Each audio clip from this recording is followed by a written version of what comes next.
Hello, everybody. Uh, Welcome again to another InPDUM Burning Spear Study Group.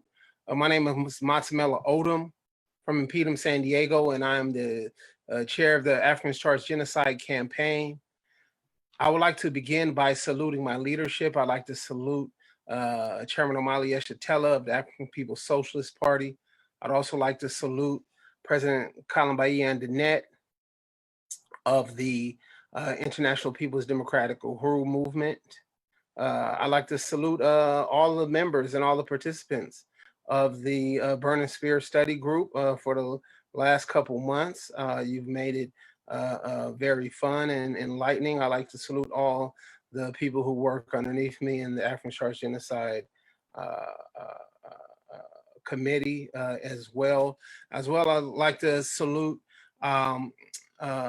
Secretary General Ways Kinshasa of the African Socialist International, and Dr. Aisha Fields of the All African Peoples Development and Empowerment Project. Today we have a special Burning Spear Study Group. As many people know, May is the party's anniversary. The party was found, African People's Socialist Party was founded May 1972. That was the same year that the very first was held. So today we'll be diving into APSP party history, as well as the history of the of African Liberation Day. The party has taken a different view of African Liberation Day than some other Black revolutionary organizations. African Liberation Day, underscoring the history of the party, is not simply about, just simply a celebration, but it's about underscoring the revolutionary struggle of African people. And that's what we're going to do today. If you all go to the Burning Spear and search for a 2012 African Liberation Day article called "A Liberating African Liberation Day," celebrating the 40th anniversary of African Liberation Day. In it, the author lays out an interesting, a very important history of the party, of the Uhuru movement, and African Liberation Day. In the section that's titled APSP Organized ALD Events Rooted in People's Struggles, it reads, in 1977, our party was in the midst of organizing an African Liberation Day demonstration in the Klan-infested countryside of South Georgia. As part of the fight to free Desi Woods and smash colonial violence, our party was told in a meeting with Willie Mukasa Ricks, to paraphrase, to drop whatever you are doing and organize for the ALD activities of the AAPRP, All African People's Revolutionary Party, in Washington, D.C. Of course, building the AAPRP was not our agenda. Our multifaceted program included winning the people back to the Black Revolution and defending the people who had become targets of vicious counterintelligence and counterinsurgency military operations of the U.S. government and white power organizations. The APSP left a paper trail of its tactics and strategies for Black liberation in a pamphlet presented early in 1977 at a conference in Amherst, Massachusetts. In addition, the party built the 1977 ALD in Hawkinsville, Georgia, the second site of the Desi Woods trial, after the government moved it from Atlanta to Alamo, Hawkinsville, Georgia. The Hawkinsville demonstration was a build-up to the big September 4th, 1977 event, Free Desi and All Political Prisoners, Smash Colonial Violence. African Liberation Day should build the Revolutionary Party. African Liberation Day activities for the African People's Socialist Party was designed to build a revolutionary party of cadres, tested and steeled in actual battle against the state and in defense of our courageous but brutalized people, the African working class. Students in the party also understood this task. This was an APSP-led mobilization, which brought pro-independence organizations together for the first time under the banner of revolutionary politics since the military defeat of the Black Revolution of the 1960s. For 40 years, African Liberation Day activities of the African People's Socialist Party have been designed to defend the people, to solve problems of the revolution, and advance overall struggle of Black liberation and socialism. So that is how I want us to open up today, and an acknowledgement of African Liberation Day. It's not just about the past, it's also about the present. It's also about building a revolution. For those of you all who have been watching these and participating in these Burning Spear study groups, you all know that there are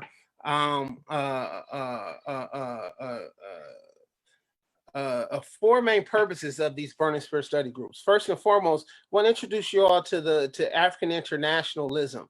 Then we apply the African internationalism to our study of the history of InPDUM, African People's Socialist Party, and the Burning Spear newspaper. We do this by looking at historic articles from the Burning Spear newspaper, as well as contemporary readings from the Burning Spear newspaper, as well as political writings of Chairman Omali Yeshitela. So before we get into the readings, and I really hope if you're watching this on Facebook or you're watching this after the broadcast, that you are opening up the readings as well. You're participating, you're engaging with the discussion questions, and using these videos for the revolutionary purposes that they're meant for. But first, I'd like to remind everybody to tune in on Sundays. Actually, tune in this weekend for the African Liberation Day two-day conference being held. To register for that, you should go to alduhuru.org. Go to alduhuru.org and register for African Liberation Day. On Sundays, you can also register for and watch Omali Taught Me at 8 a.m. to 10 a.m. Eastern Standard Time on Sundays. You can find that on Chairman Omali's Facebook page, as well as on Burning Spear TV YouTube channel on Sundays from 8 a.m. to 10 a.m. So now I'd like to welcome everyone that's participating. We have 7 panelists and participants taking place right now, and plenty more to come. First and foremost, I'd like to welcome Comrade Darius, Fofi, Quante, Marissa, Mwambi, and Tiana. So let's go on and get into it. I'm going to open up your readings. The very first reading that we have today is called "We Are Discovering Revolution."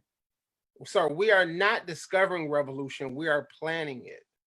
This comes from the 2018 political report to the 7th Congress of the African People's Socialist Party, written by Chairman Omali Yeshitela.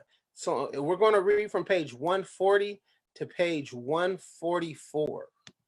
Mwambi, are you able to open us up reading?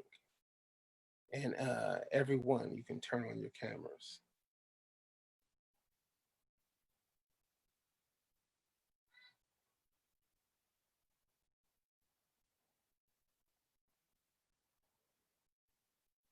Okay, so I'll go ahead and start the reading. We are not discovering revolution, we are planning revolution.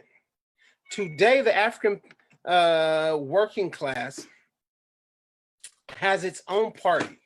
We're not discovering the need for revolution. We are planning for revolution. We're not struggling to learn the lessons that the lessons that were so late in coming to us in the 1960s. We are prepared and spreading the theory and practice of revolution throughout the African world at home and abroad. We must keep this important truth in mind as we sum up the state of the party today. The state of our party is influenced by the requirements of history. We're the party where once there was none. We're the advanced detachment of the African working class, and therefore the advanced detachment of the forcibly dispersed colonized African nation. Our class and our nation are better off as a consequence of the existence of our party. The character of our party has been shaped by the intense struggles within our ranks through the US and the world. We have engaged representatives of the imperialist ruling class in ideological and political struggle. We have experienced military assaults on our headquarters and suspected assassination of one of our most beloved leaders.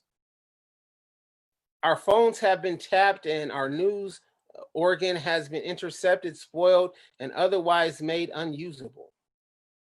I have experienced jailings, Chairman Omali has experienced jailings, prison, and extreme harassment that included slander and police beating. From this platform, we have initiated some of the most important anti-colonial political campaigns in the US. The case of Desi Woods in the 1970s that the white left and other liberals wanted to turn into a bourgeois feminist campaign was fought by our party as a struggle against colonial violence instead of a campaign supporting the right of a woman to self-defense. While the latter may have won greater support, especially from white feminists, it would have not advanced our struggle against colonialism and for Black power. It would not have provided an explanation for the oppression of African women as colonial oppression, just as the oppression of African men and children is colonial. In 1977, in Atlanta, Georgia, we used the Desi Woods campaign to launch the first significant pro-independence, anti-colonial mass mobilization since our military defeat in the 1960s. We organized the first mass march in history in Plains, Georgia, the hometown of then US President James Earl Carter. We took militant demonstrations into Hawkinsville, Georgia, where Desi Woods was tried by a vicious colonial court. Colonialism was so pronounced in Hawkinsville that some white plantation owners had their own private jails used to punish Africans.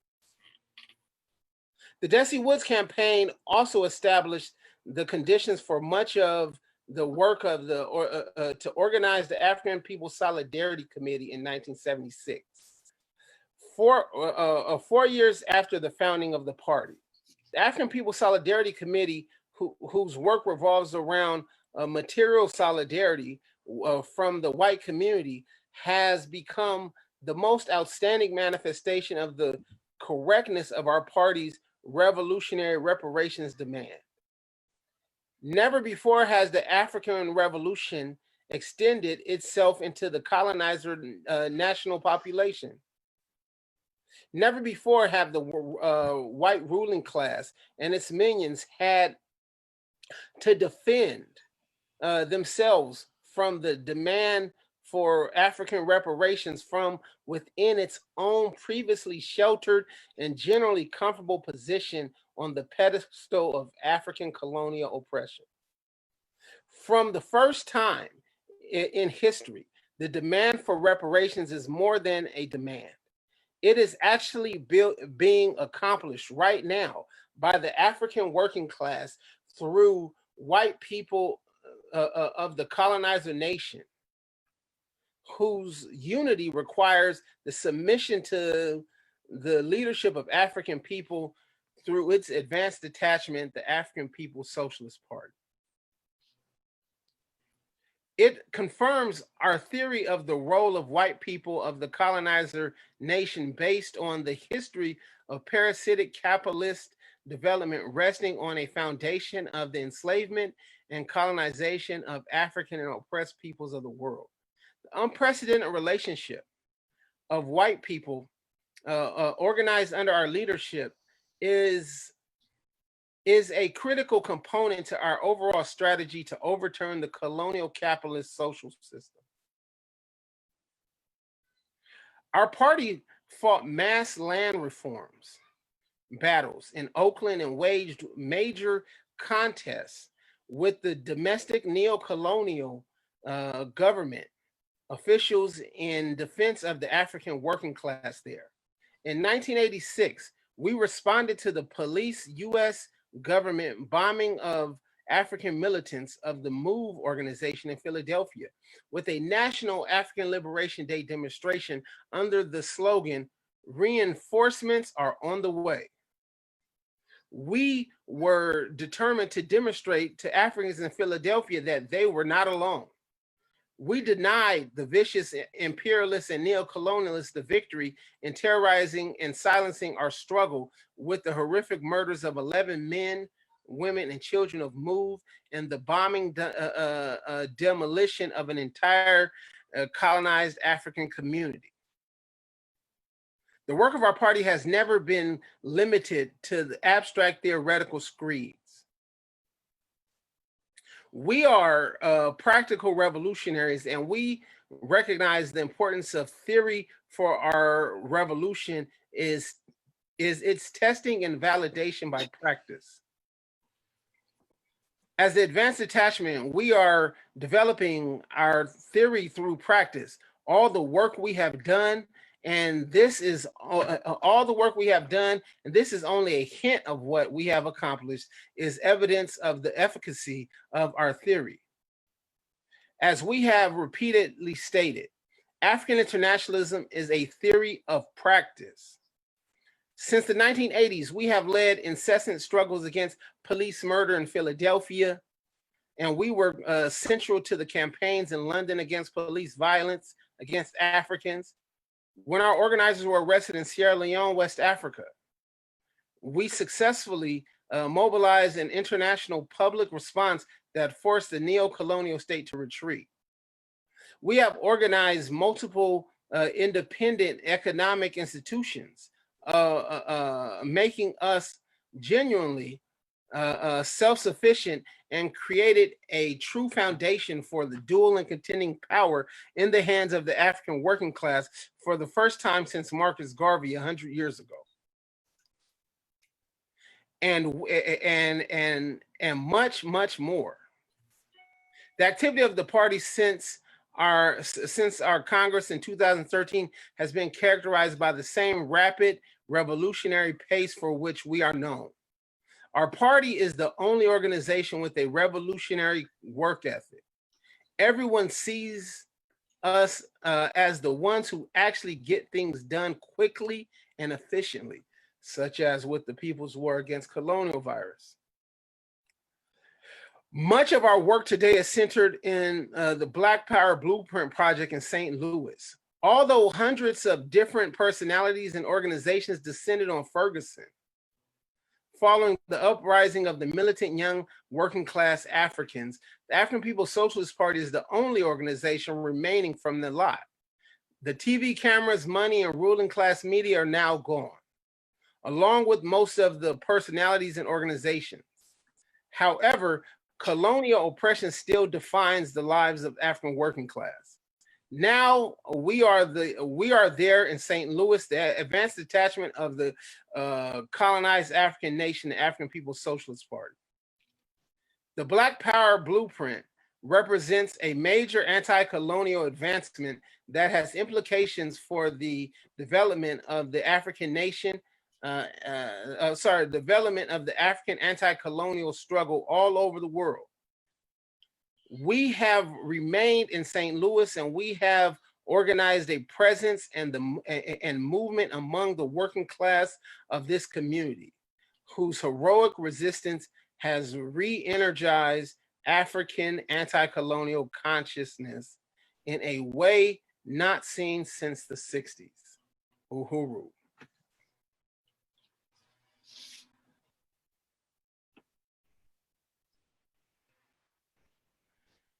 All right, everybody. So now let's go to the discussion questions. Hopefully everyone saw that and is prepared to discuss. By my count, I think we have at least another 17 minutes left. So let's get into these discussion questions. For everybody that's watching on Facebook, you can submit your own questions as well. We're monitoring those questions, and those questions will be entered into discussion here.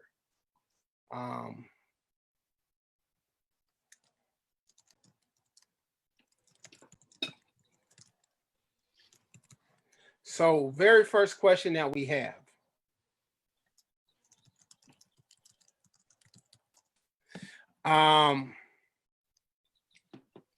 What are some of the very first question that we have, what are some of the intense struggles that have shaped the character of the African People's Socialist Party?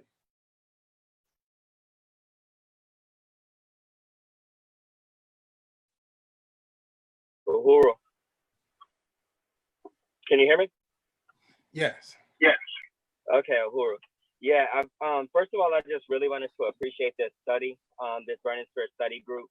And this reading was like really, really, really dope. And specifically around your question, you know, we spoke about the Desi Woods campaign.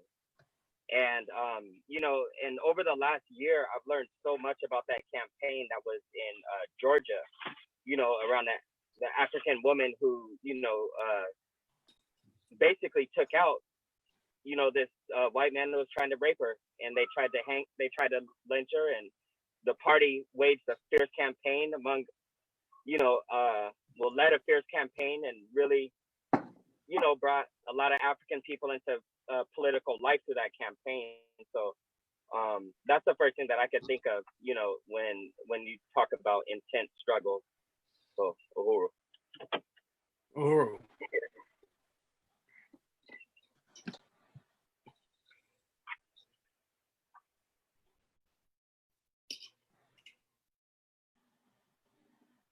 Uhuru, yeah, so one of the things, I appreciate this article, by the way, Marcella, but one of the things that stood out to me was, you know, MOVE in Philadelphia, because that's something that I've studied for years and years, and it's kind of like how I came up with my name, you know, Africa, you know, Quante Africa. I use that as kind of like a salute or whatever, if you will, to the MOVE organization. And as we know, Mumia Abdul-Jamal was part of that organization, who's still incarcerated, by the way. So, you know, the party has been in all these different struggles, and that has led the party to be the solid foundation that it is today. I can't really think of anyone else or any other organization that has been as involved as long as and is as intense as the party. So yeah, that's definitely one of the things I think that helped shape the character of the APSP. Uhuru. Uhuru. Tiana, would you like to add to that?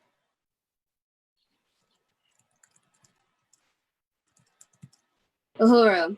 Yes. One of the things that stuck out to me was how we, you know, the party we suffer military attacks, and assassination or, attempt assassinations and things. And this to me stuck out because all of our leaders and, anybody that, is a revolutionary in this fight, we face danger, we face, life-threatening situations, and we have to, defend ourselves and protect ourselves. So that really stuck out to me because they, Uhuru movement proves that, they can try to make attempts on our lives and try to kill us, but they can never kill us because they can never kill the message. They can never kill the revolution.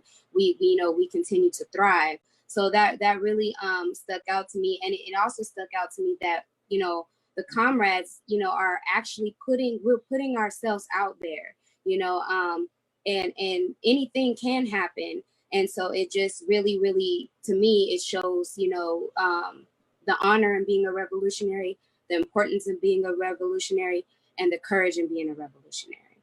So, yeah.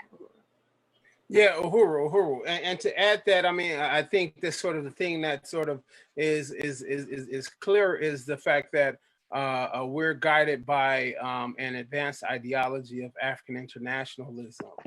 And it's that practice of African internationalism that has grounded the party in its 48-year history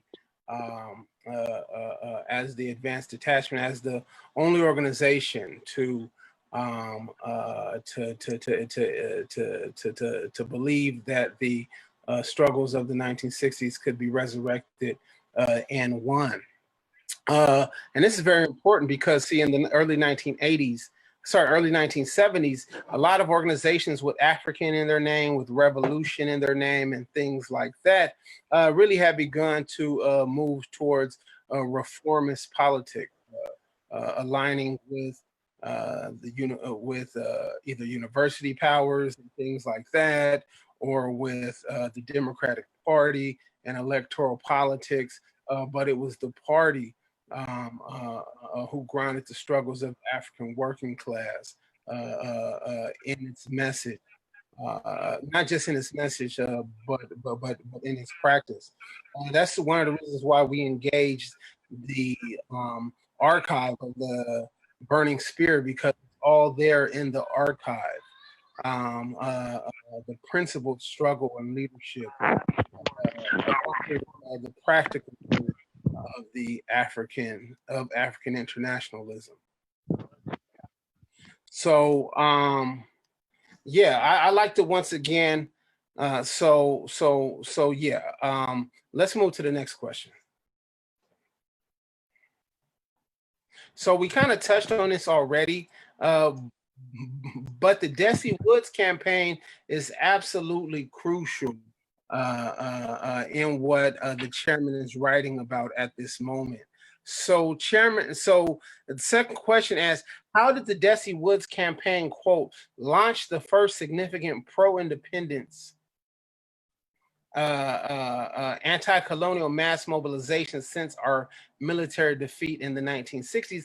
And even what do we mean by the military defeat of the 1960s? Why is that central to what we as African internationalists understand is to be done? What is the way forward and things like that? The chairman elsewhere writes that revolutionary politics is not simply just defined by acts that people do, right? Because as we know in African history, that there's been times in which the petty bourgeoisie has been committed towards a violent struggle. But in places like South Africa, where the ANC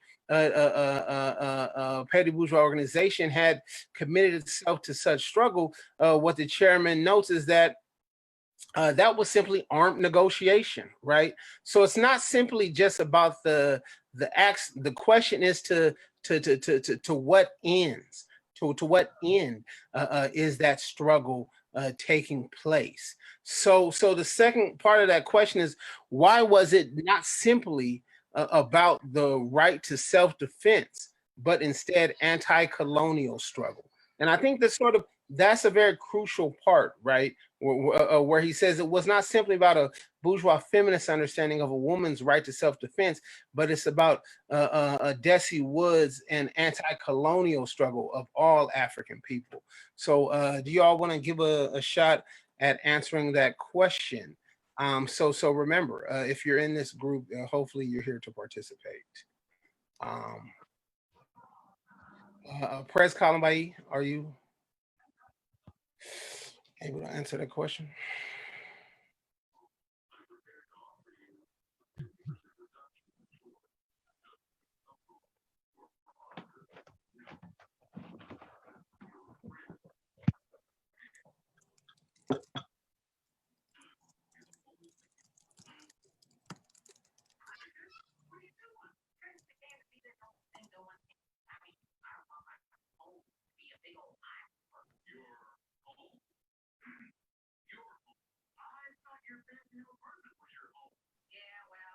All right, Tiana, are you able to answer that question? Yes, I'm able to answer some of it. I'm not, but what I got from the reading is it wasn't about, the reason why it was crucial that we make sure that it wasn't said, led to be some feminist campaign is because it left out, addressing the oppression, addressing the colonization of our people. It wasn't about, self-defense for women. It was about, going after, colonialism. And if we didn't, make sure that we stated that and maintained that, then we wouldn't be able to advance the Black Revolution. So that's what I gained from it, and it left out the men and the children that have been, oppressed and violated in so many ways. So the party made sure that didn't happen by addressing the colonization and not just about self-defense. That's what I got. All right, so let's go back to that point, and then we'll move to the next question, because this is absolutely crucial. It says from this platform, we have initiated some of the most important anti-colonial political campaigns. So central to African internationalist ideology is understanding that what we face is colonial oppression. Colonial oppression understands that the only way to get true freedom of African people is to destroy, to totally upend the colonial capitalistic system under which we live, under which has devalued African women, of course, but also all African people.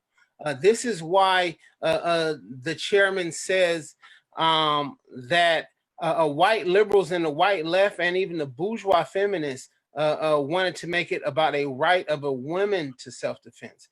However, while the latter may have won greater support. So that's the thing, right? We're also fighting against opportunism.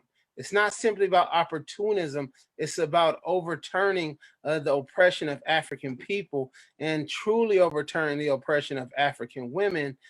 Because one thing that exists in the papers, what you find out is that at the moment that the Desi Woods campaign did not play the game of these bourgeois organizations, the bourgeois organizations have written Desi Woods out of their history, right?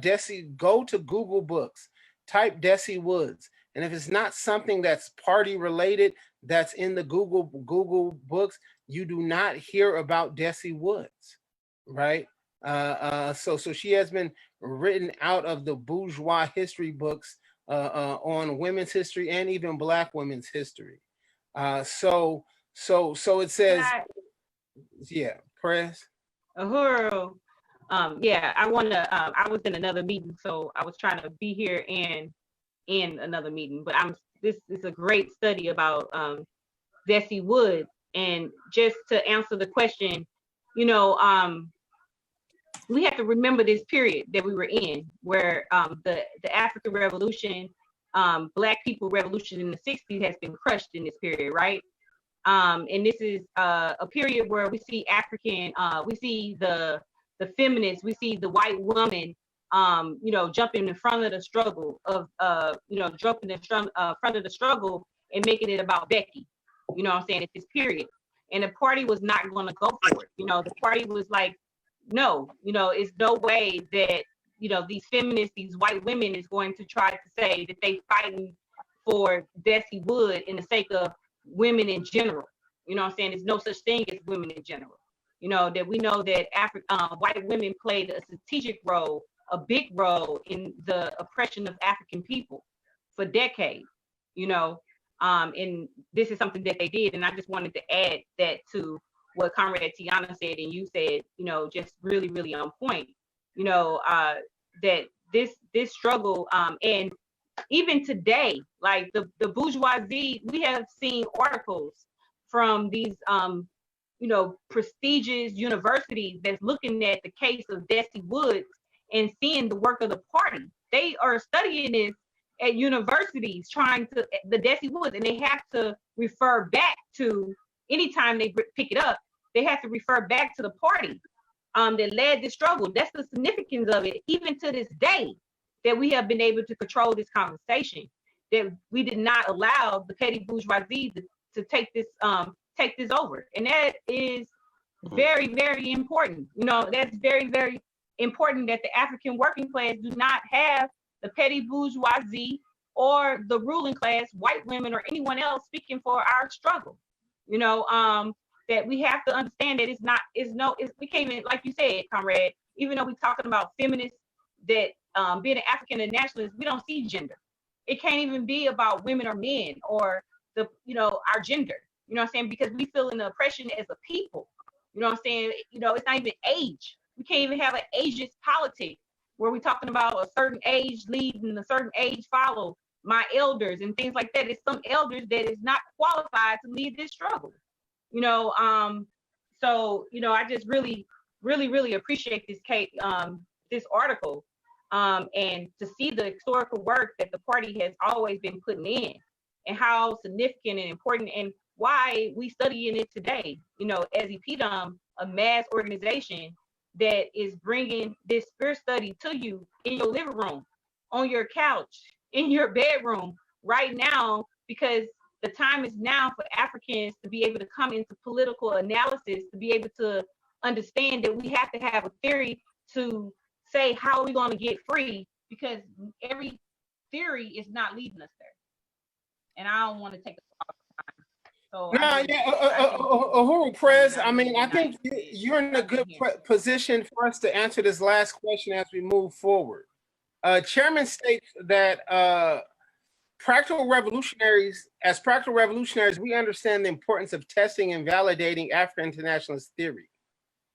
How has the party's work since the 1980s validated the theory and practice of African internationalism, according to the essay? How is that directly evidenced in the work of the Black Power Blueprint? That's a great question. I'm letting other people answer first. That's a good question. Uhuru, I'll go ahead and answer briefly. This is Muwambi out of San Diego. When I was reading, it was talking about how the Bessie Woods campaign was the first campaign that extended itself into the colonizer nation, with the march and in Plains, Georgia, the hometown of, Jimmy Carter, and all the stuff that you guys are talking about. It's like breaking grounds that haven't been broken before. And through that process, things like InPDUM are built, things like InPDUM being built as a strategy in defense, against the counterinsurgency. But it became what it is today. The same thing as Black is Back coalition. That came about, as an attack on the nomination of Barack Obama. And look at what Black is Back coalition is today. And so I would say the same thing in regards to Black Power Blueprint. That came about, after really the party responded to Ferguson. And just really went into St. Louis and started a process that look at it's the same thing. Look at Black Power Blueprint today. And so I just think that the way that African internationalism advances, it not only mobilizes but organizes and leaves something concrete for the masses to call our own. Uhuru. Uhuru. Yeah, Uhuru. And first, I just like to give a shout out to, I see Nasir on Facebook. I see Chiwaniso and others. Fill up them comments, share the video on your page, share the video on group pages.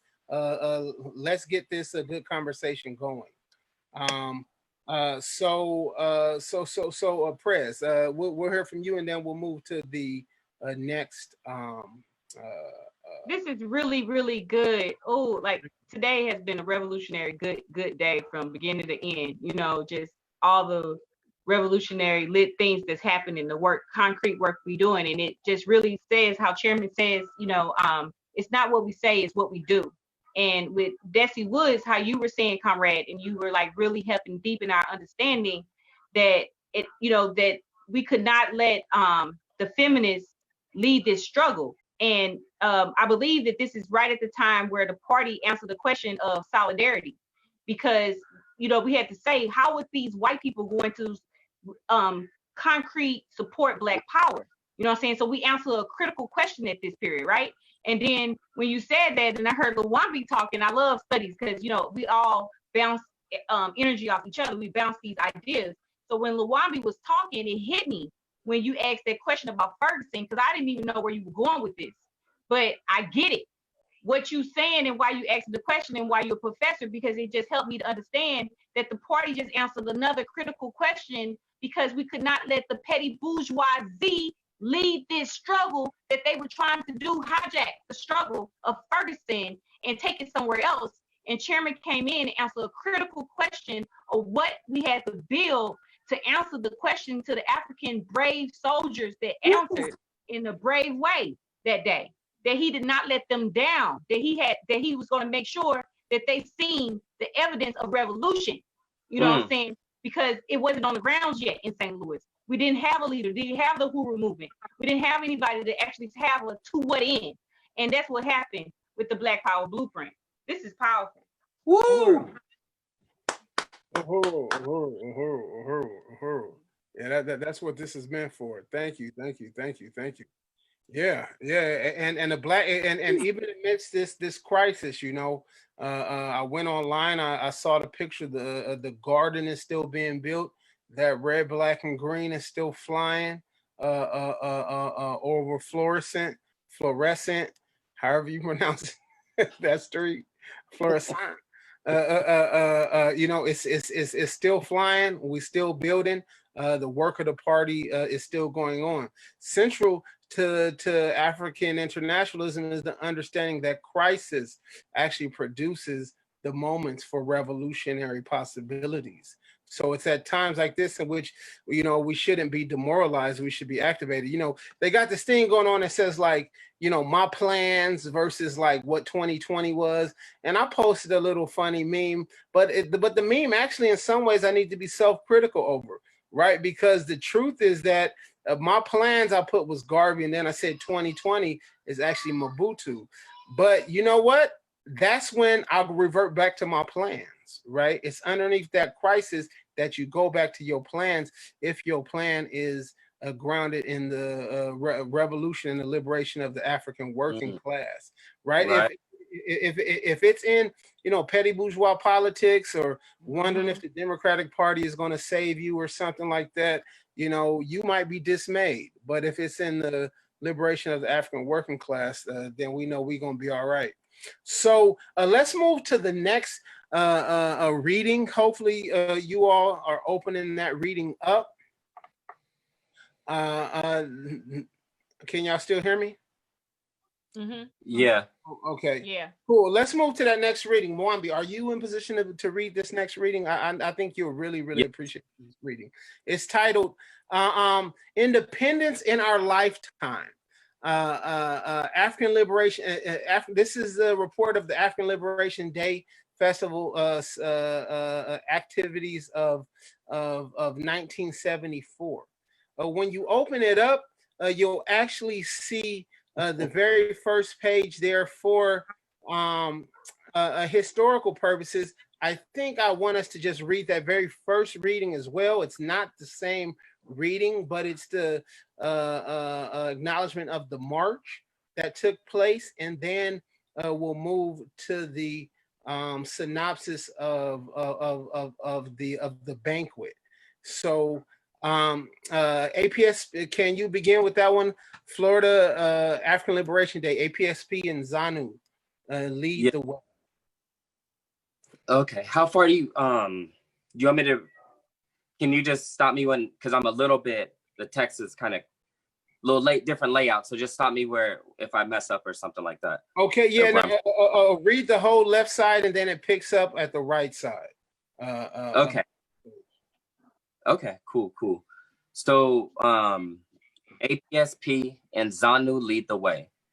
St. Petersburg, Florida, the African People's Socialist Party and the Zimbabwe African National Union led the way as 200 enthusiastic marchers walked 4 miles in this year's Florida African Liberation Day demonstration held in St. Petersburg. Although this year's demonstration was not as large as march organizers had hoped, marchers came from as far away as Jacksonville, Pensacola, and Tallahassee in the north, and from Hollandale in the south. Iranian students from the Iranian Student Association also participated in the demonstration, showing their solidarity with the struggle for African people, clearly revealing the growing understanding within the international community of oppressed people that there is a relationship in the international oppression which must be met with international cooperation in the struggle. However, this year's demonstration did not limit itself to the international aspect of imperialist oppression, but also dealt with local, statewide issues which have their basis in imperialism. Under the slogan, March for Independence in Africa and Abroad, the demonstrators showed solidarity with the struggles of Guinea-Bissau and the Portuguese-held colonies as those being waged by freedom fighters in Zimbabwe, or Rhodesia, and Azania, South Africa. Chants of Dump Nixon, Free Pitts, and Lee showed the demonstrators' concern with the increasing police and prison attacks against Black people in the US and the illegitimate authority of the US government over our lives. Other slogans raised by demonstrators also had a direct bearing on the organized struggle presently being waged in Florida and included demands for Black community control of police and schools. The entire route of the winding 4-mile demonstration was confined to St. Pete's Black colony. The marchers were greeted enthusiastically as they passed the rundown tenants, unpaved streets, moral destroying bars, and price gouging stores. Black youngsters on bicycles rode alongside the marchers, and people standing along the route argued with marchers for the honor of carrying the red, black, and green flag of independence. The march, which started at Campbell Park Recreation Center with the festival, poetry, and a dance by Black high school youth, ended with a rally at Wildwood Park Recreation Center.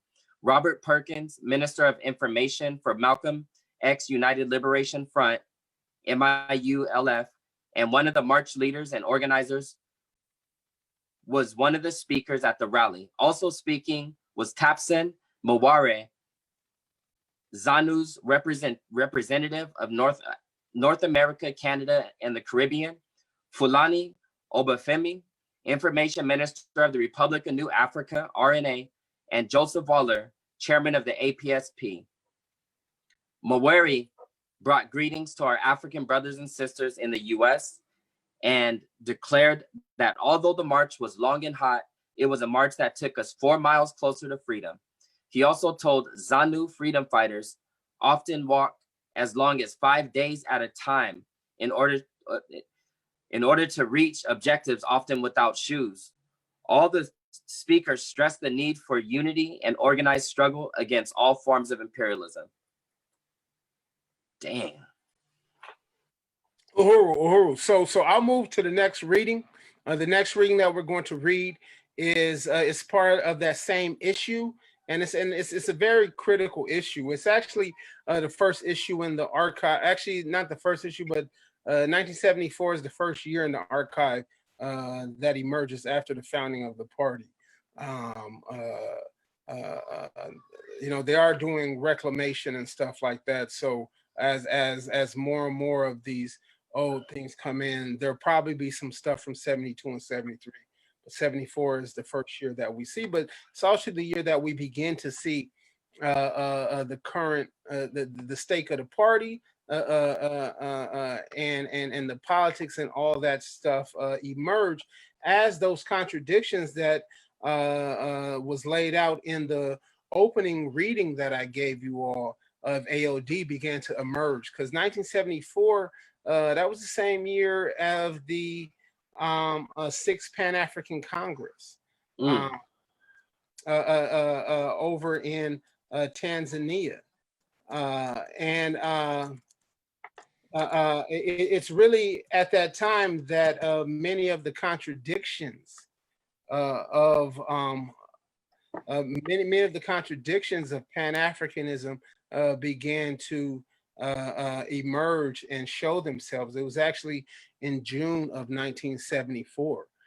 So, for example, and we know the chairman writes about this, that Julius Nyerere had not allowed for the West Indian delegation to come to the Pan-African Congress. They were too radical. They were socialists.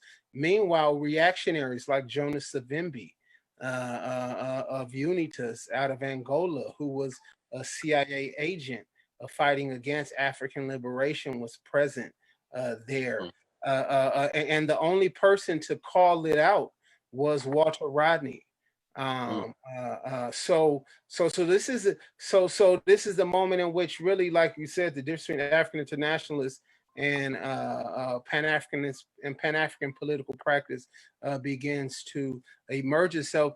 And as the people come home, we begin to see the dismantling of the larger collection of ALD organizations called the African Liberation Support Committee begins to really fall apart that year. But it's the principles of the party and the leadership of Chairman Omali Yeshitela which guides the way. And we'll see some of that in this article here. So it says, independence in our lifetime.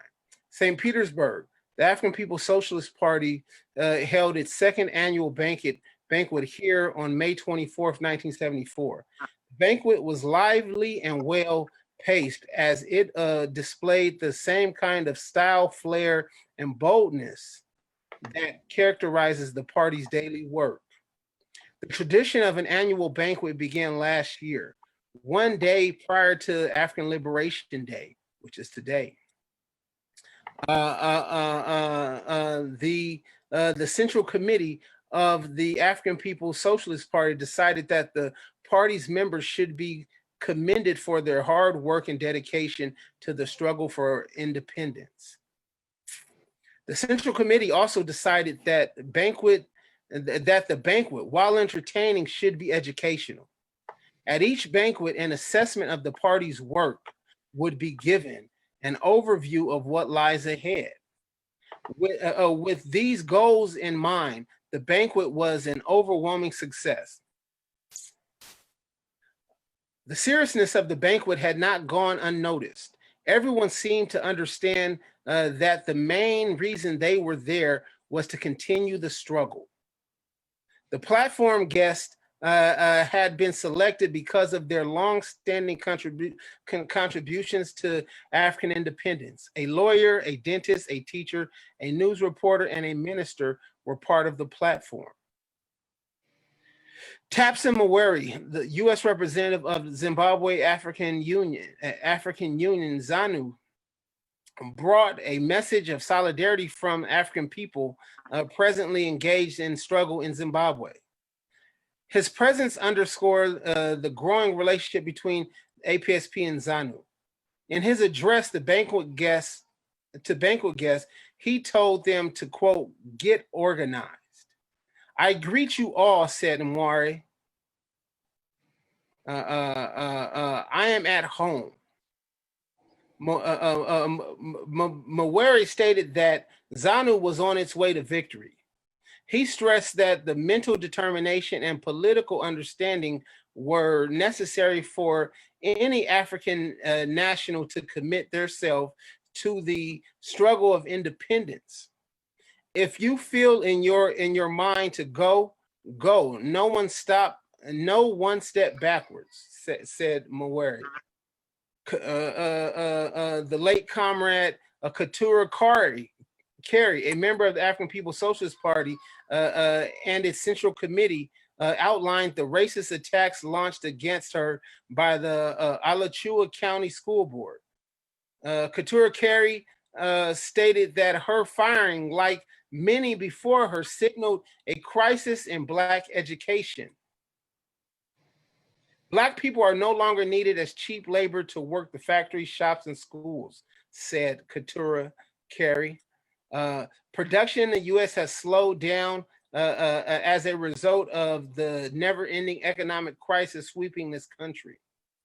The U.S. is in a serious recession, and it's Black people who will swell the ranks of the unemployed.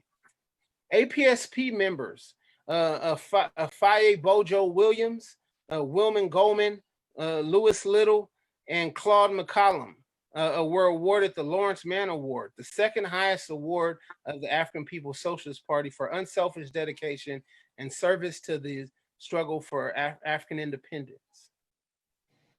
APSP member Amanda Hiller dramatically recited her own poetry before the banquet guests. In finest form, she demonstrated that culture could be revolutionary and serve to move African nationals towards independence. The reading of the second annual report by Joseph Waller, now Chairman Omali Yeshitela of the African People's Socialist Party, captured the mood and emotion and revolutionary feeling of the evening.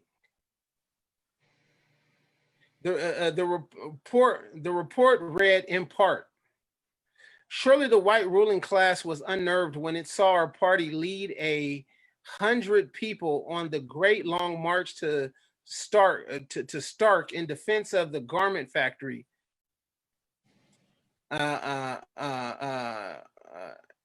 And in protest of prison conditions and the oppressive use of prisons against Black people. Surely the enemy wondered, while trembling behind its barricades, what manner of the iron-willed people are these African socialists who would lead 100 people 45 miles on foot to expose me?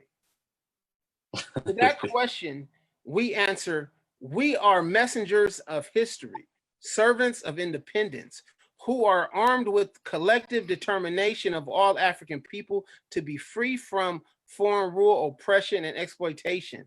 And as we march 45 miles today to expose you, it is only in preparation for tomorrow, when we will march 450 miles if necessary to depose you. Ooh.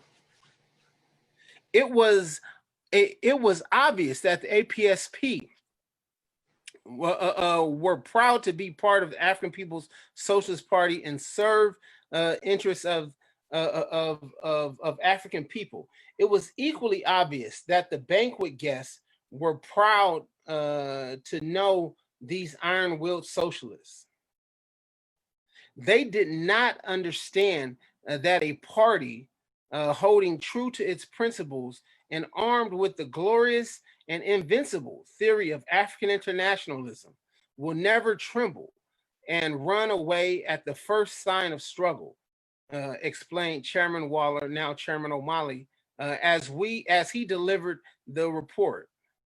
Commenting on the purpose of the African People's Socialist Party, Chairman Waller stated, "We exist because of the need for struggle, and the struggle is our purpose for existence. Rather than run from the struggle, our party welcomes it." Uhuru. So let's now get into a discussion. We have about 13 minutes left for discussion. So let's go on and just open up those first two questions together. So the first question reads, what is your general reaction to reading about the party's AOD activities 46 years ago? Also, it says the author notes that the seriousness of the banquet. What was the main purpose of the festivity, and how does this relate to the chairman's quote that the struggle is our purpose for existence, and the general importance of African Liberation Day to the APSP? So let's dive into that. What's your general reactions to reading about this, and then this idea that the struggle is our purpose for existence? How does that sort of really underscore the way in which the party views African Liberation Day?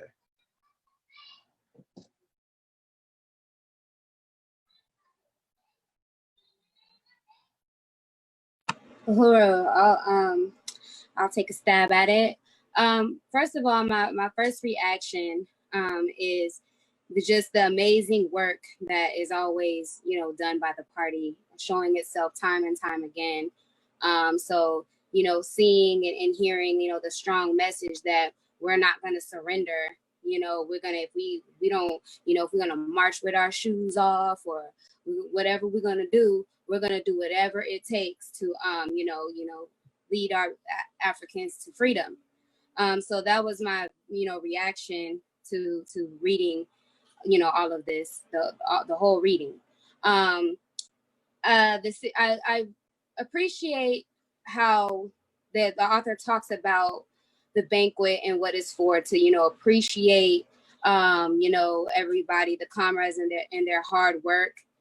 And, to me, gathering that, or what the struggle is our purpose for existence and general importance of African Liberation Day. To me, it just basically speaks to everything that we're about. When we say that everything is politics, all of our lives, we've had to, struggle and be revolutionaries, even when we didn't know that we were revolutionaries. And that is our purpose and has been our purpose to fight for liberation. So that's how I understood it. So I don't know if we can clean that understanding up or somebody has something better, but that's what I understood it as.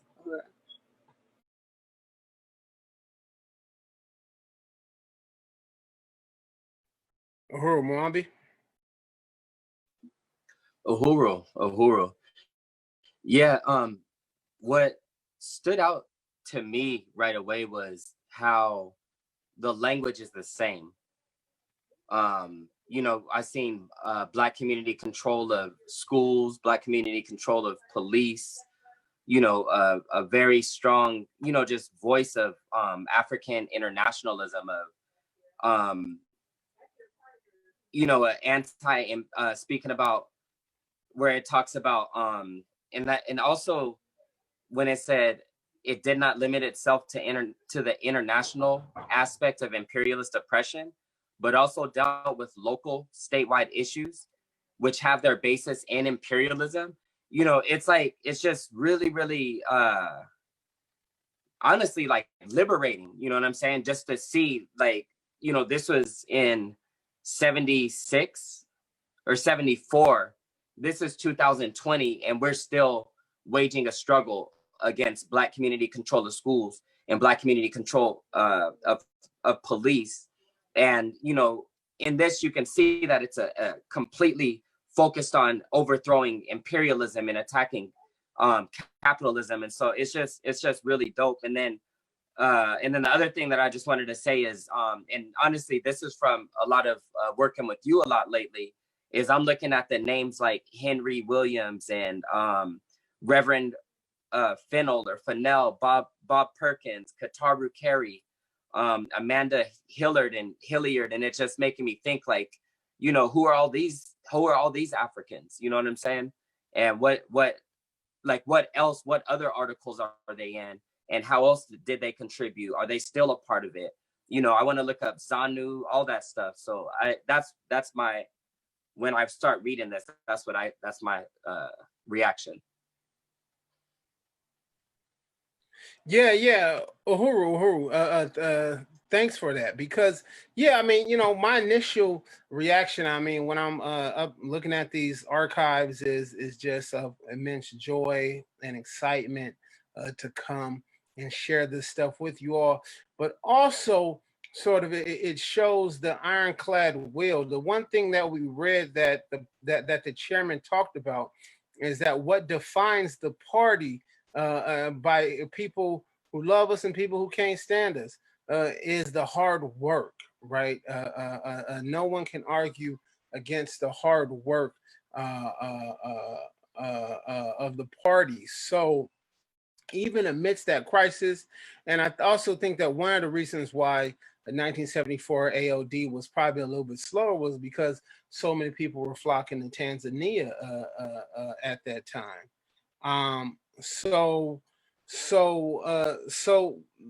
but it's the party who kept it with the people, right, and with the struggle for Comrade Katura and others, right.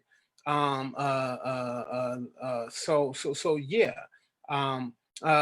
Let's look at this last question, because but also I'd like to add, yeah, just this idea that sort of struggle is the reason why the party exists, right? That to me is essential. That's the reason why ALD exists. And then as many of us will be in the proceedings on Sunday, delivering our own reports. We noticed that at the banquet, it was not just a festivity, but instead but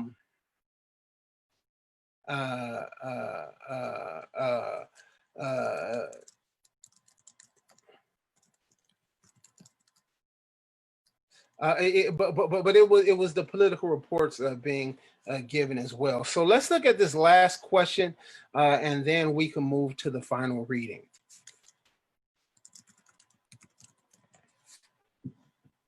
In this last question, I ask, explain the significance of the late Comrade Katura Carey's quote.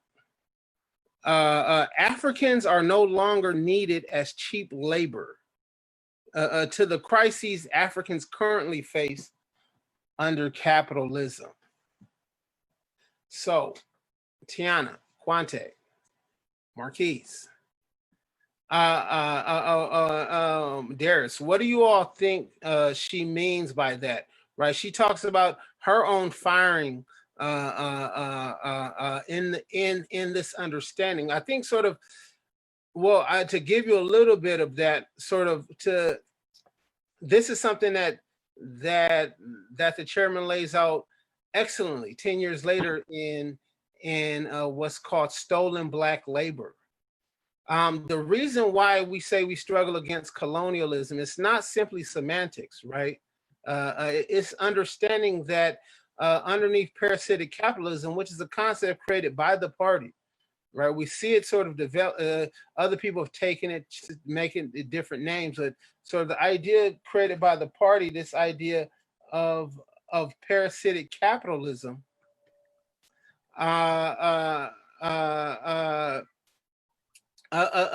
is that capitalism was built on the backs of Africans, but also based on the valuation of African lives and African labor. So if for maximum capitalist profit, Africans could be worked to death, then they'll work us to death.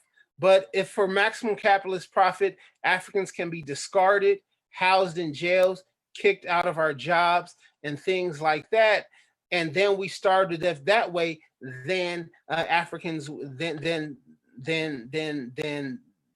that is what will happen as well, because it's all so, and that simply can't be explained in the language of racism or something like that, because right, it can't explain how Africans suffer under colonialism when there's mass employment, and Africans suffer under colonialism when there is mass unemployment of African people, right? And things like that. So what do y'all think about that? And we could briefly talk about this, and then we'll move to the last reading. But let's keep this answer a little short, but think about it as we move to the next reading. Uhuru. So this makes me, I'm always going back to where I work at, because it's just telling as far as, I mean, it sums us up all together. So I work near Watts. It's on the east side of South Central. You got a bunch of factories that have been abandoned, but you also have a bunch of, I guess we would call it projects, government funded housing. And now that we've been, there's so many of us that have been unemployed, or we found alternative ways of being employed. They're now tearing down those projects and building condos, and they're doing all this redeveloping. But I mean, we're still there, but we're not really going to be able to take advantage of the new opportunities and the new housing. So we've been just suffering pretty much since the 1960s, I would say. And over in Watts, and that's kind of like what led to the Watts Rebellion. But I just see it all the time. I see so many of our people just kind of down and out. We're just kind of not useful to the system, and we're not useful to the system. So they're finding ways to push us out physically as well. Uhuru.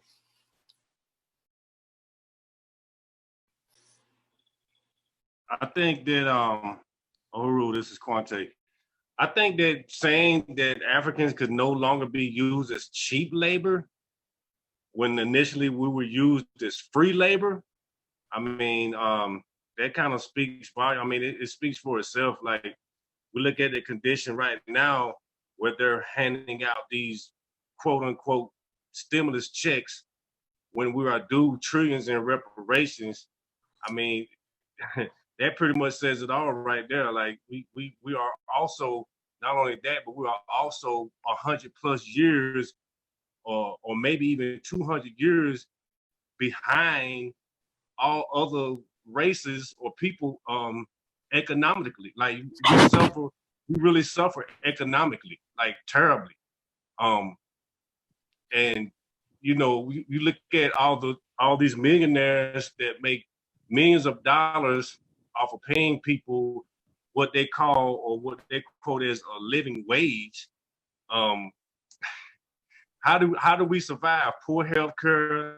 You know, the schools that most of our kids go to are, you know, like in where we live at are bad, what they call or deem as bad areas or ghettos or what have you.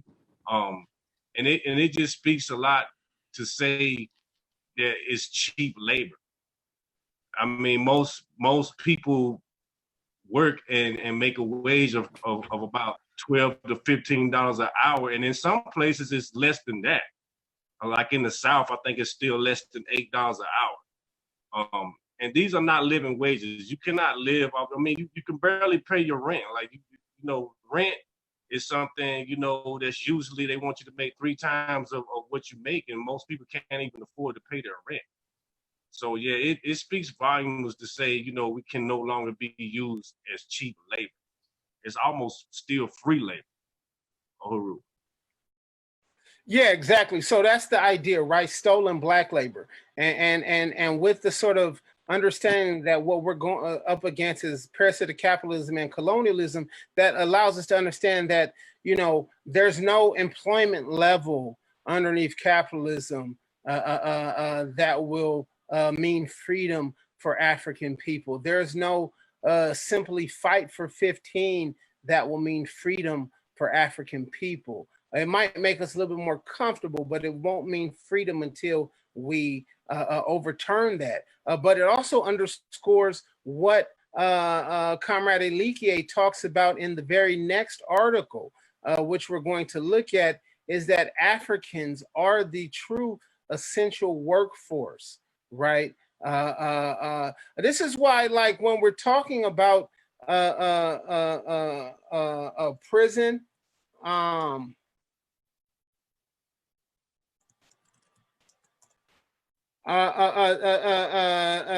this is why when we're talking about something like prison, right? A lot of people, in terms of prison reform, tend to focus on things like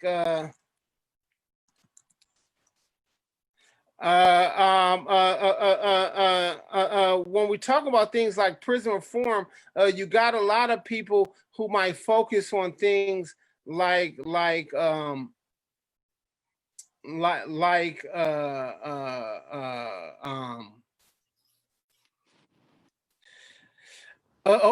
they make you work for a corporation or something like that. That's sort of the contradiction.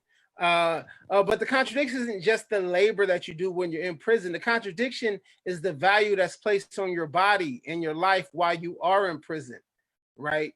So they're making money off of you whether you're working or not in prison, right? But we also understand it as counterinsurgency, right? Because we see in 1974, she's saying, like, look, they don't need Black labor anymore. And what happens in the 1970s? It's an absolute fact that if you look at crime statistics peak in the crime nowadays has murder, drug abuse, all that stuff was higher in the 70s than it is now. But it's by the 1980s when we see the mass layoffs and the factory closures that Marquise was talking about, that we begin to see Africans herded into the concentration camps they call U.S. prisons, for the purpose of controlling Black labor, right? Because what would happen if you had 1 million Africans, right, on the streets right now, but they've never held a job, but they don't have this sort of albatross hanging over their neck called "you're a former felon," right? They'd be angry. They'd be angry and they'd be organized, right? So that's why we understand prison as a form of counterinsurgency against the African working class, not just a way, oh, you work a job, because even when you don't, it's not just about working the job, it's about sort of the value of the African's life who is in there. So this is what I think Katara is talking about in this article. But let's move to the last article. It's a little bit longer. It's by Comrade Elikya. And it's entitled "The First Workers' Revolution in the World Was the African Revolution in Haiti." Comrade Tiana, are you able to pick it up? Oh, yes. Okay. So Haiti, plain and simple, the first workers' revolution in the world took place on the island of Haiti. Am I saying that right? Haiti. The true name of the land that makes up both Haiti, Haiti, and the Dominican Republic. Before there was the brilliant chairman Mao Zedong and people of China, Ho Chi Minh, and the courageous people of Vietnam, or even Vladimir Lenin and the Bolsheviks, there was Jean-Jacques Dessalines and the African Revolution in Haiti. The African Revolution in Haiti was the first and only successful revolution of enslaved people against colonial slavery and the first revolution of workers against bosses and other such oppressors. For the first time in history, enslaved African people rose up against those that enslaved us and eradicated the social system of colonial slavery. For the first time in history, workers were successful in our fight for us to have power over our own lives, to exercise our right to self-determination. And for the first time in history, the world's economic and social system of capitalism, which requires as the basis of its existence the parasitic relationship between imperialist bosses and colonized workers, was fundamentally threatened. We must always remember that this threat was first made by the African workers of Haiti. The African Revolution of Haiti inspired highly coordinated African resistance around the world, including inside the US. Charles Dessalines, an African-born and enslaved in Haiti and transported to Orleans territory after the Haitian Revolution led the 1811 German Coast Uprising. This was one of the largest slave rebellions in the U.S., where 200 to 500 enslaved Africans organized to overthrow the slave masters. The Africans burned 5 plantations, sugarcane mills, and crops, and killed 2 colonizers. Nat Turner started a powerful insurrection in Virginia on August 21st, 1831, the 40th anniversary of the start date of Haiti's revolution. Although it only lasted 2 days, Africans killed at least 51 colonizers. Denmark Vesey planned an organized rebellion in Charleston, South Carolina, where the Africans would rise up against the slave masters and then sail to Haiti for refuge. The victory of our African people in Haiti also inspired a worldwide movement of Marcus Mosiah Garvey in the 1920s, which is held in the highest revolutionary esteem by the African People's Socialist Party and our chairman, Omali Yeshitela. Jean-Jacques Dessalines understood the need for self-determination. Under the initial leadership of Toussaint, these words, Louverture. So it's Louverture, thank you. And later, Jean-Jacques Dessalines, who led us to victory, Africans who had been stolen from different parts of our national homeland and dropped off in Haiti came together in a powerful army to overthrow 3 European superpowers, the British, Spanish, and finally the French, who were known as the world's greatest military. The revolution took place from August 21st, 1791 to December of 1803. Jean-Jacques Dessalines declared Haiti a free land on January 1st, 1804. In Dessalines' New Year's Day Declaration of Independence, he proclaimed, "We have dared to be free. Let us be thus by ourselves and for ourselves. Let us imitate the grown child. His own weight breaks the boundary that has become an obstacle to him. What people fought for us, what people wanted to gather the fruits of our labor, and what dishonorable absurdity to conquer in order to be enslaved. Enslaved? Let us leave this description for the French. They have conquered but are no longer free."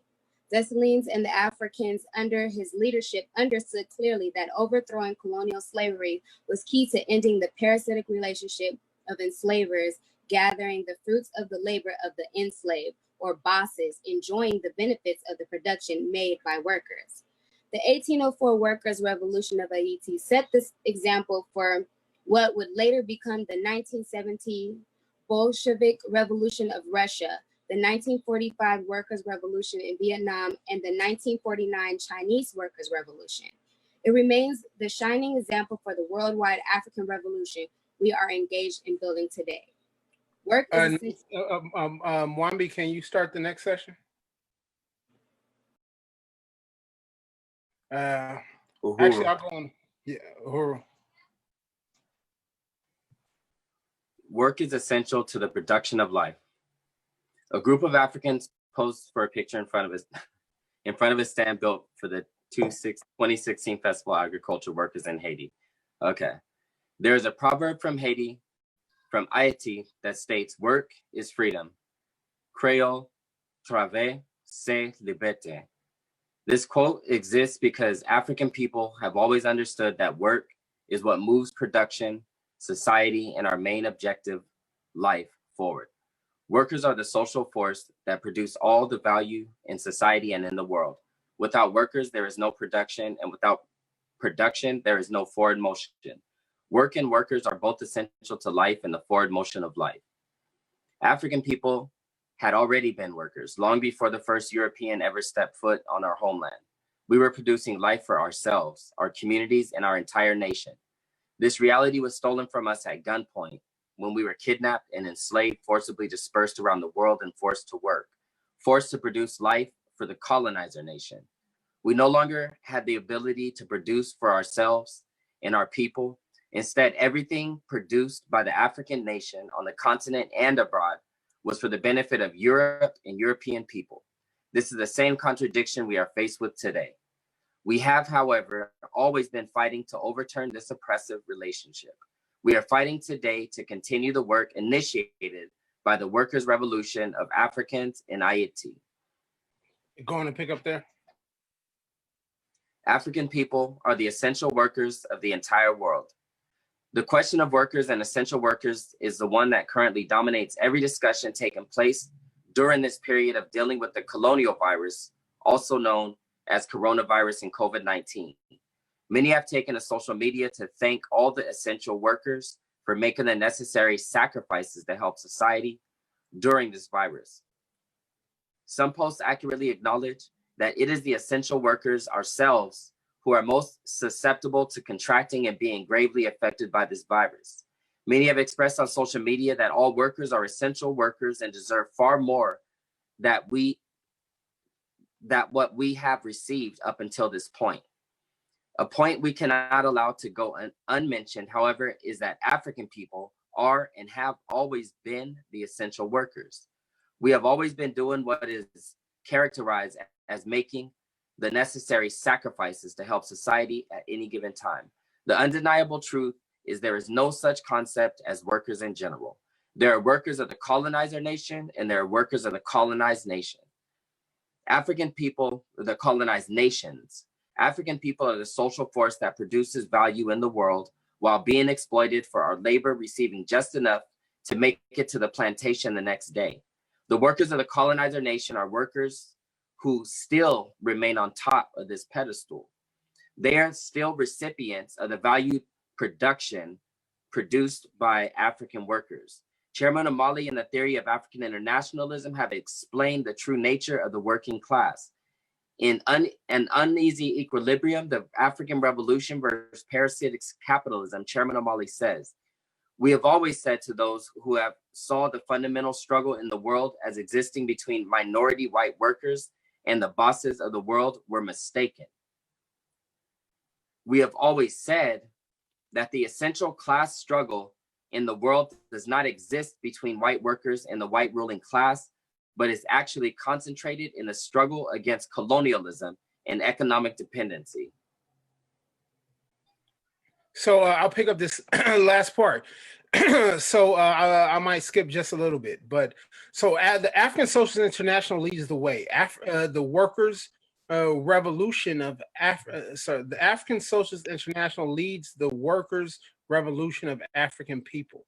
The African Socialist International, made up of the African People's Socialist Party organizations around the world, understands that African people must achieve a worldwide revolution that will free us from the parasitic boss-worker relationship everywhere. We are for good. At the center of all the work are the interests of the African working class. Article 3 of our Constitution states, the aims and objectives of the APSP USA are to lead African struggle, lead the struggle of the African working class and oppressed masses against U.S. capitalist colonialist domination and all the manifestations of oppression and exploitation that result from this relationship. The party recognizes that the particular character of the oppression of African people within the U.S. border is domestic or internal colonialism. Leading the struggle to end the system of domestic colonialism and smash the U.S. Capitalist colonialist state is the immediate task of the African People's Socialist Party USA and the African working class in the U.S. We are working to complete the African Revolution kicked off by IET. We invite all Africans who want to live in a world where quote unquote essential workers are able to live off of our own production to join this revolutionary organization. All workers from other nations should unite with the struggle of African national liberation and have the stance of solidarity with the African poor and working class. Long live the Workers' Revolution of IET. Long live the African Revolution of IET. Uhuru, join the African People's Socialist Party. APSPUhuru.org. Uhuru, everybody.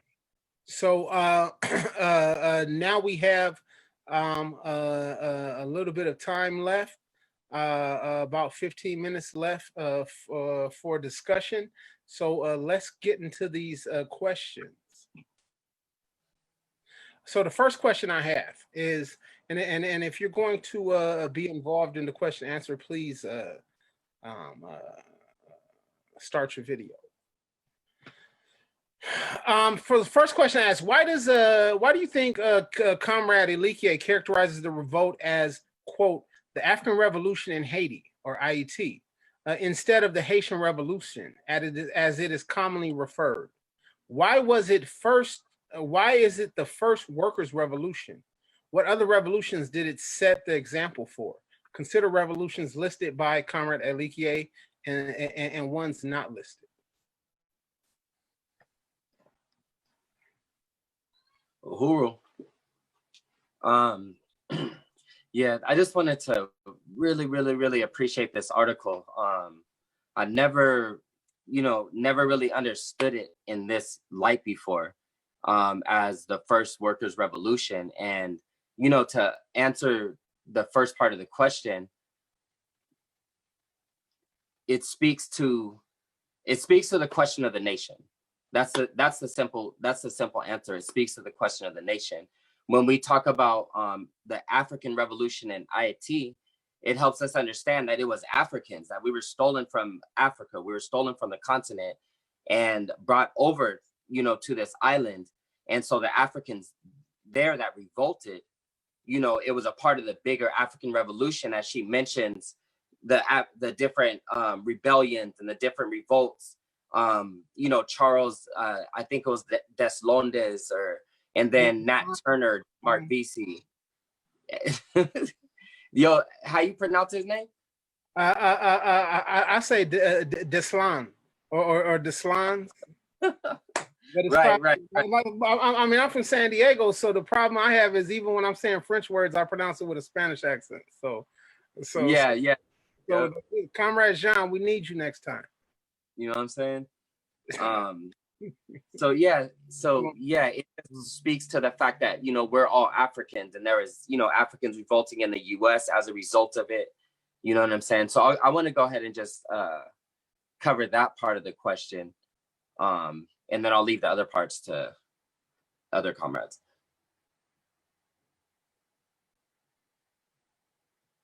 Yeah, so the one thing that really stands out about this to me as well, like I said, the African Revolution in Haiti. So this is a crucial moment in African Revolution and World Revolution. Because if you were going to say go to one of the colleges I worked at and it was going to be on world revolutions, they would talk about the French Revolution. They would, as what you call social revolutions, right? Social revolutions are characterized as revolutions that upend the social order. They put the oppressed in power. They overthrow the rulers, right? So oftentimes, if you're at a bourgeois academic institution, it would say the French Revolution. I think it's generally accepted that the American Revolution wasn't a social revolution, but they'll say the French Revolution, they'll say the Paris Commune, they'll say the Bolsheviks, they'll say the Chinese, and if forced to, they'll talk about Cuba and Vietnam. But it's only at that time when they talk about the 19th century do they begin to talk about Africans, right? But the great historian C.L.R. James says at the beginning of the book Black Jacobins, which chronicles the African Revolution in Haiti, he says the only place where Negroes, he says Negroes, right? But the only place where Negroes did not revolt was in the pages of bourgeois, or no, it was in the pages of capitalist historians, right? So he says the pages of capitalist historians. So the interesting thing that really stands out about that to me is the fact that, like, he doesn't say liberal or conservative, he doesn't say white, or anything like that. He says capitalist historians, understanding that it is a colonialism and capitalism which produces this narrative of Africans as Africans as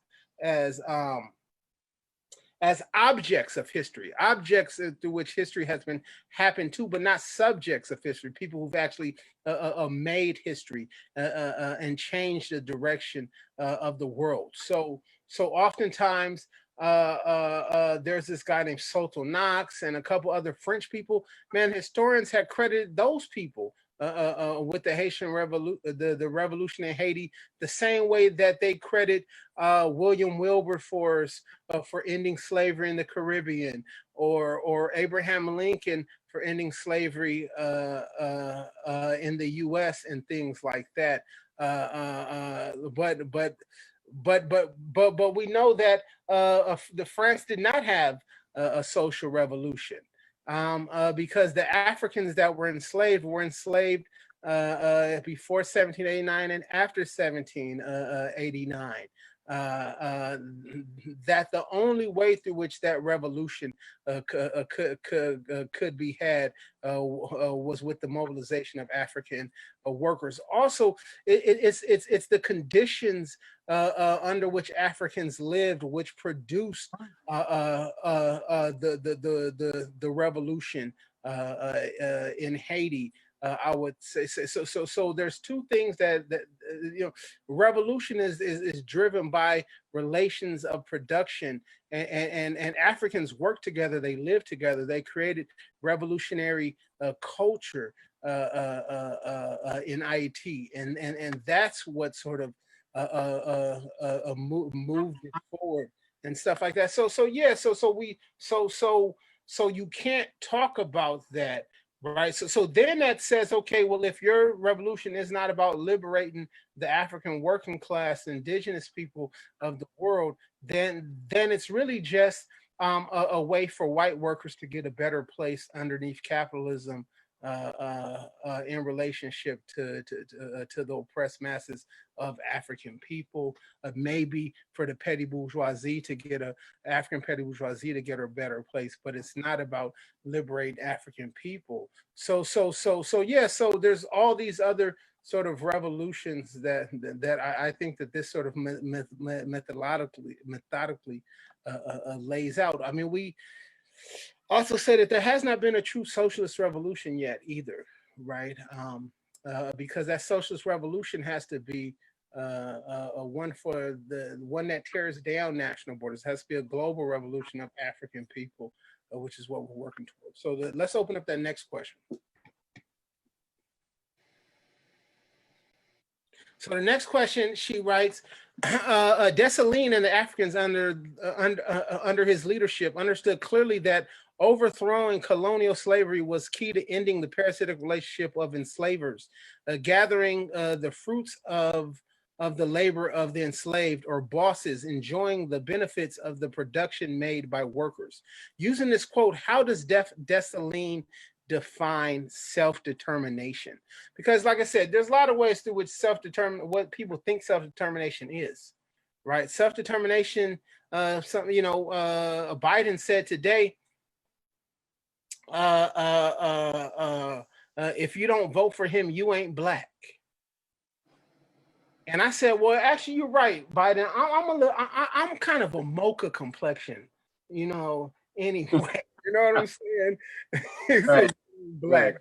Like, I'm a little caramel mocha complexion, actually. If that is the limit of what people are defining as self-determination, right, is sort of participating in a nonviolent struggle between colonial powers. But Dessalines does not define self-determination that way. How does Dessalines define self-determination?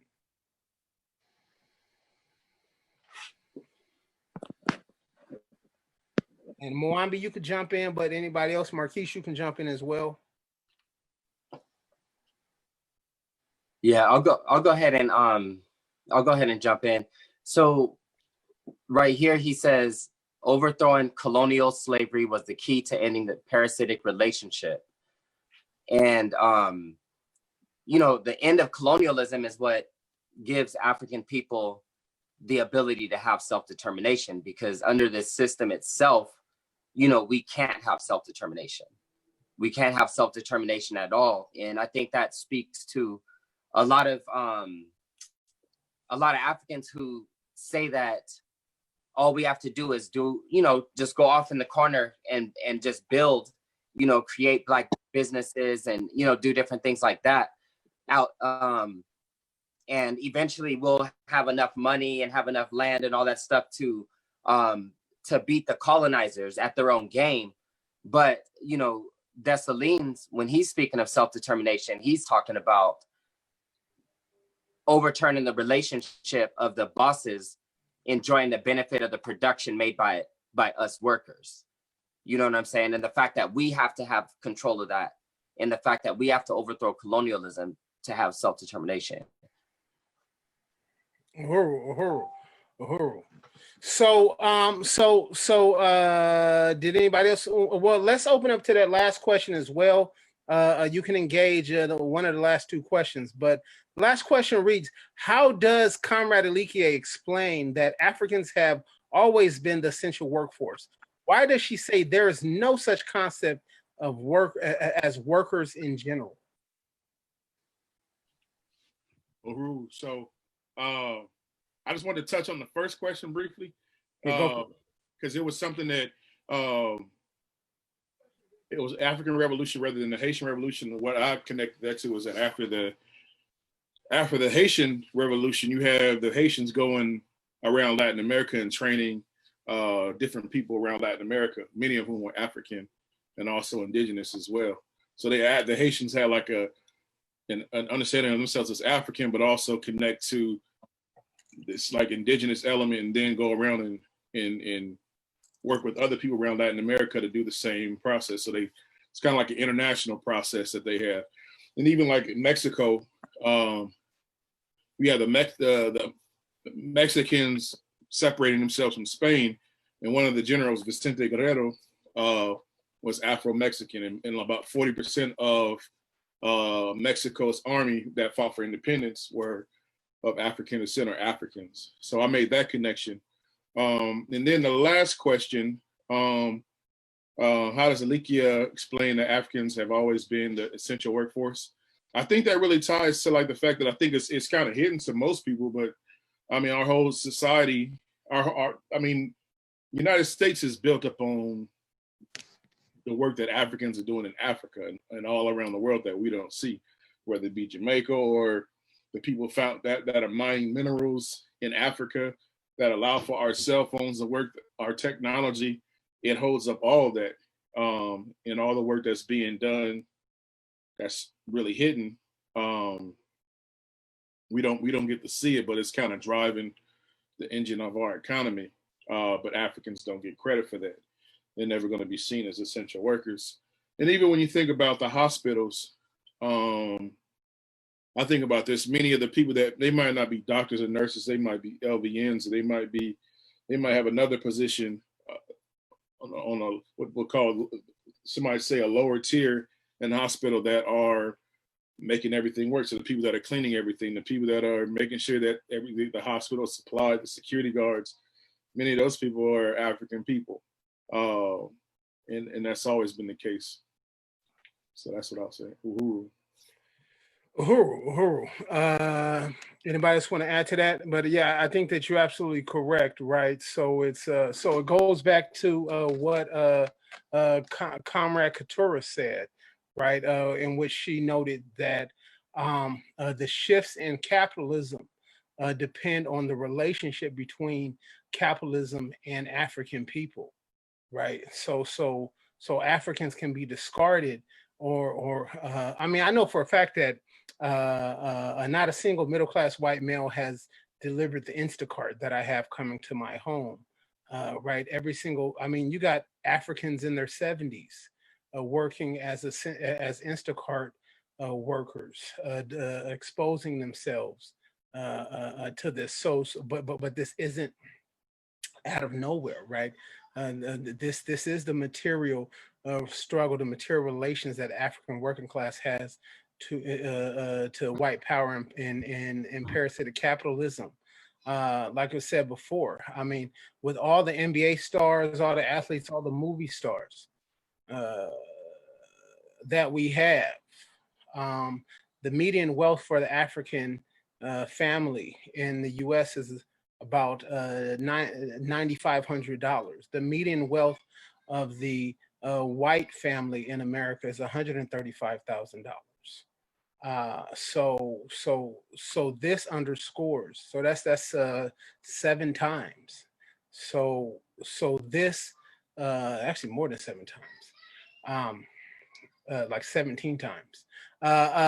So this underscores the parasitic relationship, right? This underscores the way through which, like what Mwambi was talking about, just those sort of very reformist measures aren't what's going to um, free African people.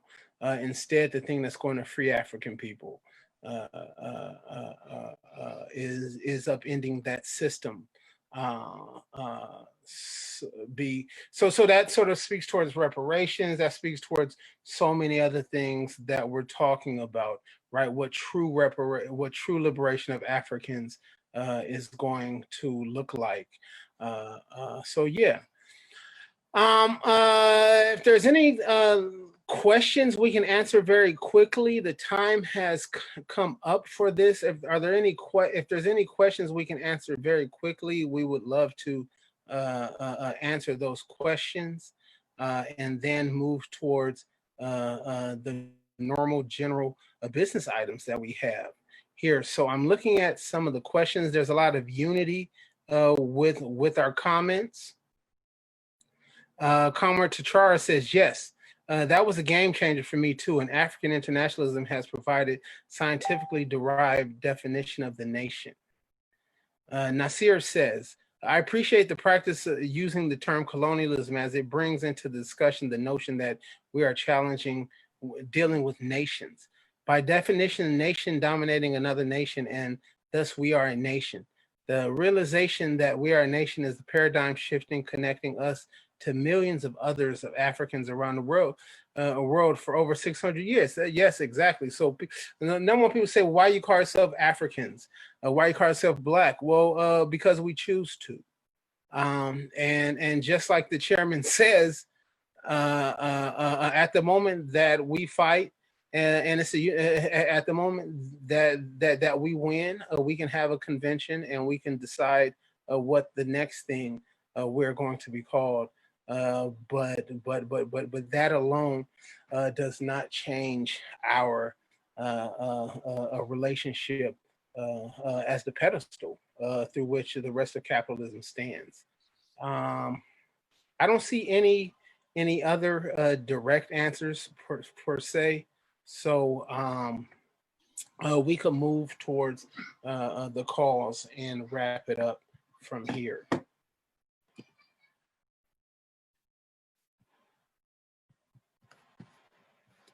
Hold on a sec.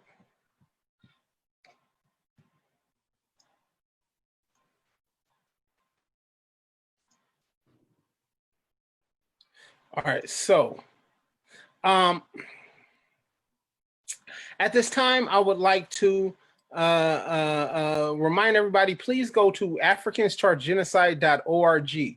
africanschargegenocide.org. Sign the petition, share the petition, help us reach our goal of reaching 15,000 signatures by the end of this by September.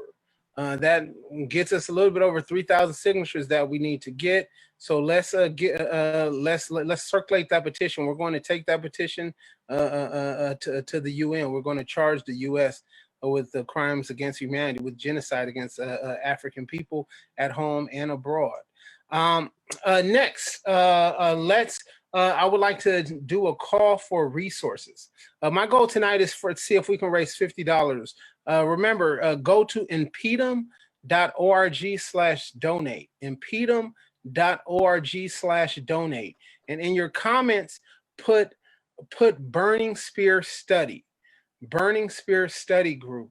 And that allows for us to gather more funds. That allows for us to sponsor Africans who are in those concentration camps called prisons to get free burning spears. That allows for us to distribute them to the workers who are working in these streets for free as a part of our outreach as well. So my goal is for us to get $50. Is there anybody that's able or willing to commit $50 to a donation to the Burning Spear study groups?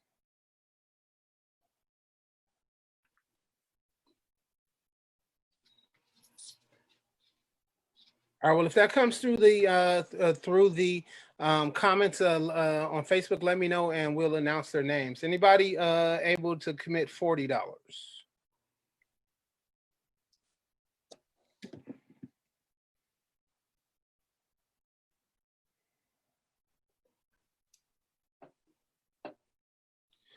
$25. I myself, I have $25, so I'm going. You can put me down for $25. 20.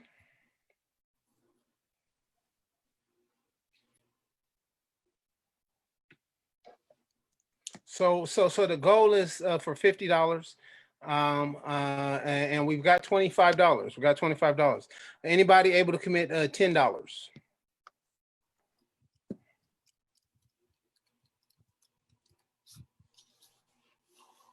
Okay, so Comrade Mercer says 10, so that leaves us 15. Anybody able to commit $5?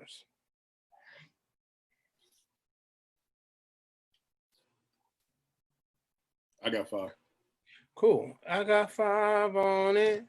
So yeah. So and 4 feet says 10, so that's 50. Nasir says 25, so that's 75. Uhuru, Nasir. Yeah. So the purpose, remember, go on and make sure you put Burning Spear study, and that allows for us to, like I said, sell the spear. Ona says 10. So wow, that's 85. Thank you. Thank you, Deputy Chair. So that allows for us to, like I said, sell the spear, promote the spear, read the spear. Like I said, go to it as much as possible. Become a spear distributor. If you would like to be a writer, go to InPDUM. Actually, email info@inpdum.org and become a writer for African resistance now. You do not have to be an InPDUM to write for the movement. Or for the burning spear. So yeah, so now we have up to $110 raised for these burning spear studies. Like I said, and like I said, join. Next up, let's do a call for membership. I would like to see if we can get 3 people to sponsor George Jackson level memberships in InPDUM. George Jackson level memberships are $5 memberships for incarcerated people. I would like to offer one George Jackson membership. So if you know someone who is incarcerated, go to info at inpdum.org, submit their names, and I will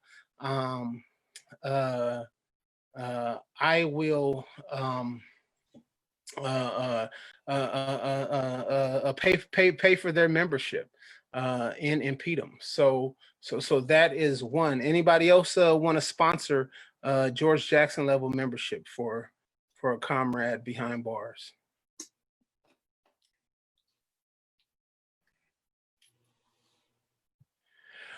All right. Well, I'm sure those will roll in. Like I said, for those, so we have that. Also, is there anyone else who is watching this who is not a member of InPDUM and would like to be a member of InPDUM? The basic, there's 2 basic level memberships for students and unemployed people. There's a $10 annual membership. The basic membership is $25, and it goes up from there. That's the annual memberships. The sustaining memberships begin at $5 a month. A sustaining membership. So is there anyone watching that is not a member that would like to commit to becoming a member of InPDUM, where you, no matter where you are? And we have members in Belize, we have members in London and Paris, we have members all throughout the continent of Africa, we have members in Canada, right? So the International People's Democratic Uhuru movement is growing. No matter where you are, you can be as far away as Kuwait. I would love for you to become a member of the International People's Democratic Uhuru movement. There's no one on here that on the panel that is not, but I'm calling on, if you are committed, go ahead and toss that into the comments on Facebook. We would love to acknowledge you, give you a shout out today or next time for joining InPDUM. Once again, I would like to salute everybody. Go to theburningspear.com and go to theburningspear.com and look under the events tab. Check out all the events that are going on this week. Participate in African Liberation Day. Go to alduhuru.org. Register for African Liberation Day. It's a 2-day event. You won't be disappointed. You'll be motivated. Also, go to developmentforafrica.org. Join the People's War. Help us build Black Ankh. If you are an African professional in education, in healthcare, in counseling, whatever it is, this is the time in which we know we have to give those skills back to the African working class, to the liberation of African people. So help us by doing that, by joining the movement. Uhuru, everybody, and I will sign off from here. I will see you all in 2 weeks. Remember, every other week we have the Burning Spear Study Group. So not this Friday, but 2 Fridays from now, the next Burning Spear Study Group will be on Friday, June the 5th. And that's going to be a real good one, because we're going to look at the history of InPDUM's fight for reparations. We're going to look for InPDUM's fight for reparations.